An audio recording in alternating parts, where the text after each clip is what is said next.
Well, even though the charity was birthed in 2004, I had a vision, I had a burden to go and help 2001, 2002. But then in 2004 when I had a deep realization that my purpose was basically to go and help my people in Sierra Leone. But then after 4 years of trying to see, trying to ask and, research on where I can get help to help my people, and nothing came to fruition, I took a £12,000 loan, went to Sierra Leone, went and did a feasibility study. We registered a charity. We did quite a lot of charitable activities in the provinces.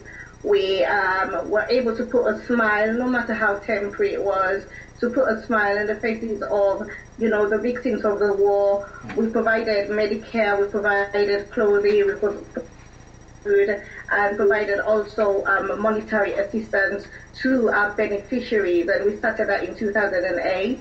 Right up to last year, also we went twice to Sierra Leone. We did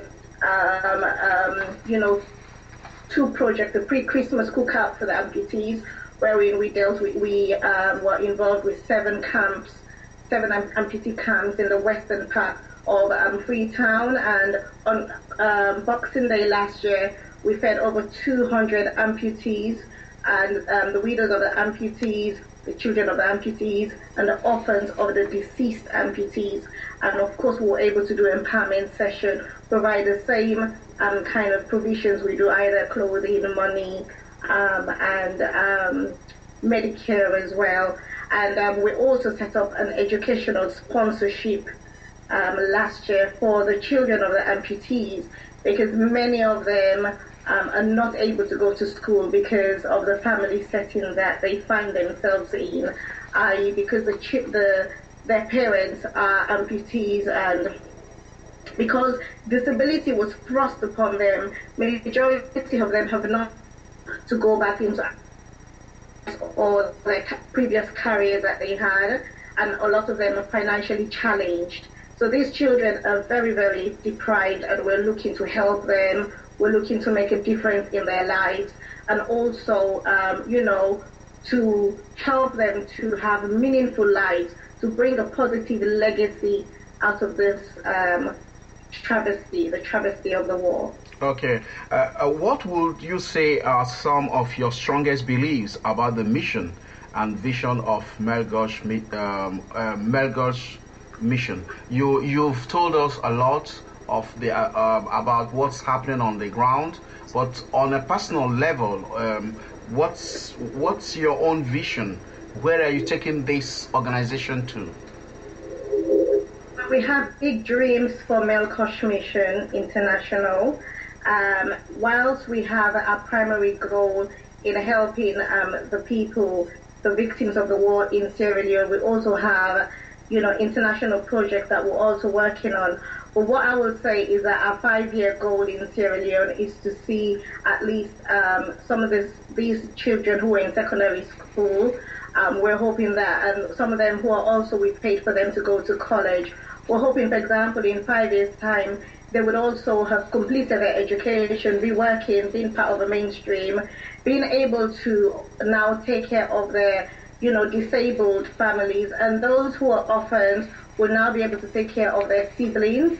We're also looking for to see a change also in the lives of the amputees. We're looking to see how we could set up a factory for them, so that, and also a vocational educational system wherein they can basically discover their talents and also work towards, either having a trade where they can now be independent and not just, partakers of mainstream society, but also to the development of Sierra Leone. So I see these people that even though they have gone through, their afflictions and the challenges and the disability being thrust upon them, I still see these people to be very resourceful if opportunities are given. And we are trying to see how we can, strategize and bring in provisions wherein these people could have independent lives.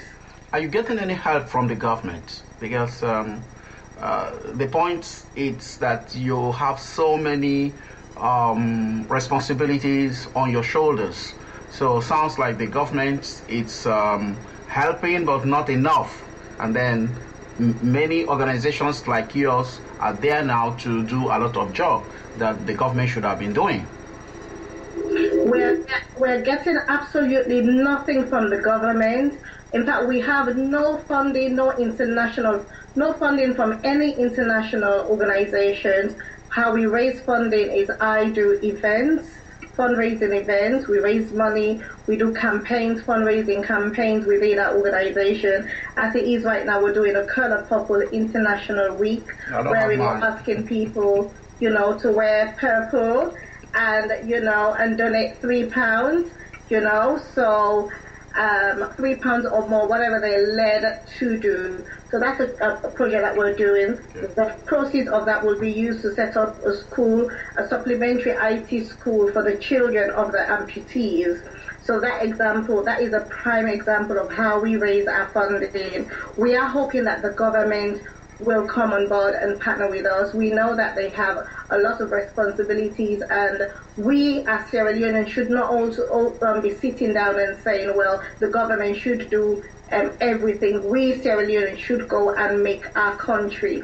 But I'm also hoping that our activities will also shame the government into action, because the truth of the matter is every victim of war, victims of war should be prioritized in their agenda, whatever agenda they have, the agenda, for change. That should have, been part of their project. We have now an agenda for prosperity. We're hoping that the agenda for prosperity will be cascaded to the amputees, because until we deal with our issues, the grassroots problems, we're only just doing, a makeshift temporal change, which would not have a proper, effective, or long-lasting outcome. So I'm hoping that the government would come on board in our projects, and also they themselves would set up initiatives that would, be for the benefit of the victims of the war. Okay, what are the main obstacles that you have encountered in the fulfillment of your mission? How are you able to overcome them? Oh, we've met so many closed doors. As you can hear me, I have an interview that I'm doing tomorrow. I have, a radio interview also that I did on Friday. We have been lobbying. I go to Sierra Leone. We, go newspapers, we go on national radio. With all the lobbying and advocating we've been doing, it has not yielded any fruits. But I believe in her faith, and also reaching out to one amputee at a time, making one change at a time. So how I've been able to overcome them is by having great faith and being determined, and also not looking at just the physical part or the short-term part. I'm looking at the bigger picture. I know that in time we will be able to reach, our goals. We have come far in the last 5 years, and I know 5 years from now we would have doubled up what we have done now. So once we have met a lot of challenges, even as we're speaking right now, we're trying to raise £7,000 to open up our school. We've only raised £57.99 since we started at Color Purple. We are appealing to people to come on board and, partner in this vision. People of African origin, people of, European origin, the Americans. Let's reach out and be our brother's keeper. So the challenges have come, but, despite all of that, we keep on pressing on, we keep on pushing on. Tell us one story about the person your organization has had that sticks out in your mind. Okay, the person that our organization that sticks out of my mind is a prostitute who lost her father last year. The father was the chairman of the Grafton amputee camp. Now, because they are orphans, the mother died about 4 years ago. She has had to go into prostitution to feed her 8 siblings. So what we've actually had to do is basically, I have personally adopted the entire family, wherein I'm paying for the education of that family. I've also given her money to go into trade so that she can get away from that prostitution. So if I can, when I speak, I remember her because I can imagine what it must feel like for her to actually put, her, get herself in a place where, she's having to go and lay down for men in order to put food on the table for her siblings or to pay fees for her siblings. So that is one. That is when I think about her, I know there is so much that we need to do. We haven't even scratched the surface in what we need to do, but I know that if we can start making one change at a time, one family at a time, we will one day get there. So what would you tell someone who is thinking about donating money for the cause of helping victims of the civil war in Sierra Leone? Well, I would tell them that they're sowing into good soil, and I would also tell them that there is no way that you sow into a life of the most deprived, that you would not receive a blessing 1,000-fold. I also believe that there are different ways that people could give.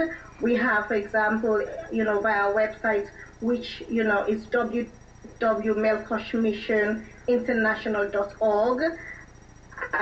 We have different ways of giving. You can adopt a child of an amputee. As little as £20 per month can make a tangible difference in the life of that child. You can also be in contact with that child. You could also give through monetary giving. We have a secure website wherein you go in and you could make your donation. It could be a donation or monthly donation. You could also volunteer. You could give your time.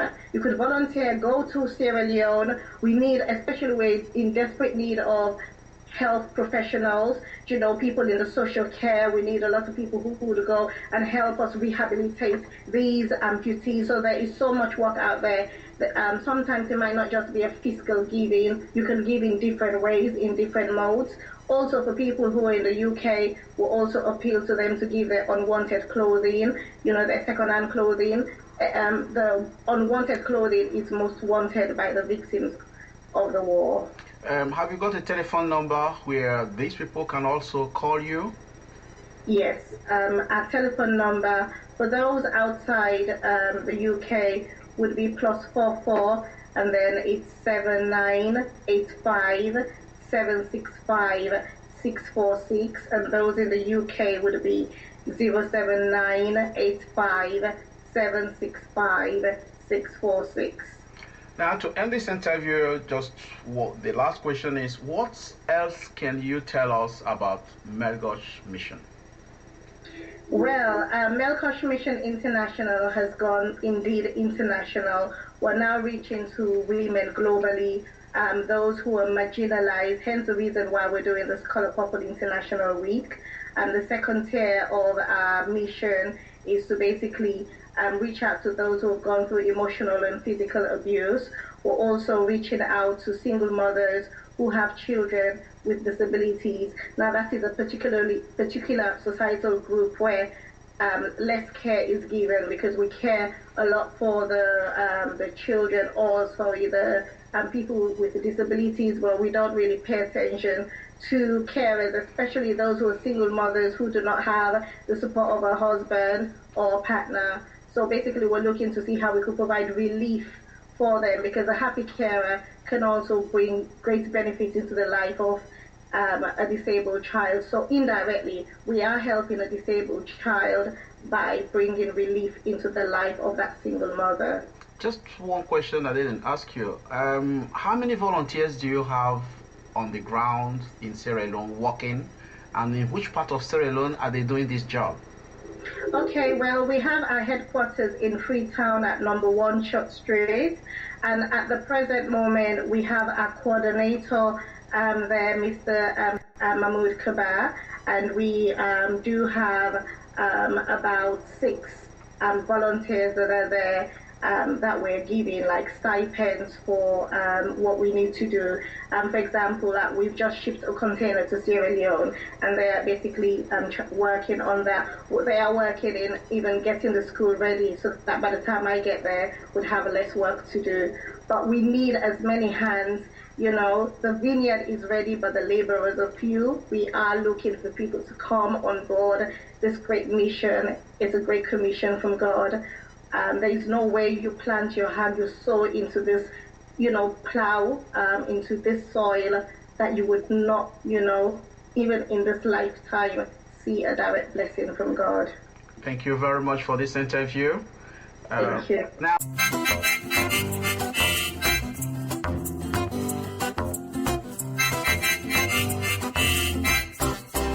you've been listening to Nollywood Radio France. Keep checking on this website for new episodes of Nollywood Radio France. Like us on Facebook. You can also log in to our website www.nollywoodfrance.com.